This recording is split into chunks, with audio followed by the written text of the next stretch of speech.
অপরিকল্পিতভাবে বৃক্ষছেদন বন্ধ করতে হবে।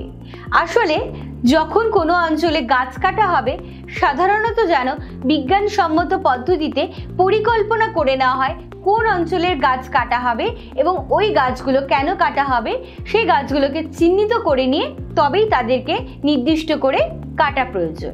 অপরিণত বৃক্ষছেদন রোধ করতে হবে, অর্থাৎ কিনা যে গাছগুলো এখনো পরিণত হয়নি, আরো বৃদ্ধি তাদের বাকি রয়েছে, সেই গাছগুলো কোনোভাবেই ছেদ করা যাবে না। যদি গাছ কাটতে হয় তবে যে গাছগুলো পরিণত হয়ে গেছে সেই গাছগুলো অবশ্যই আমরা কাটতে পারি। মাঝে মাঝে বিভিন্ন বনভূমিতে দাবানল লাগে, যেমন গত 2-1 বছরের মধ্যে ব্রাজিলের আমাজন অরণ্যে দাবানলে কিন্তু প্রচুর অরণ্য নষ্ট হয়ে যায়।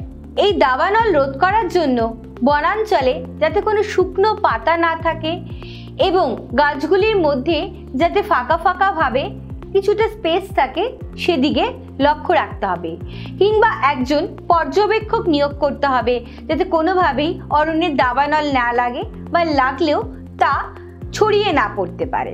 এবার আসি পশুচারণের কথায়। যখন কোথাও চারা গাছ নতুন লাগানো হয়, যদি তাকে ঘেরাও বা সংরক্ষণের পদ্ধতি না করা হয় তবে কিন্তু চারা গাছগুলো পশুচারণের দ্বারা নষ্ট হয়ে যেতে পারে, তাই সেদিকে লক্ষ্য রাখা খুবই গুরুত্বপূর্ণ। সম্পূর্ণ ভিডিও দেখতে ডাউনলোড করো আচার্য অ্যাপ।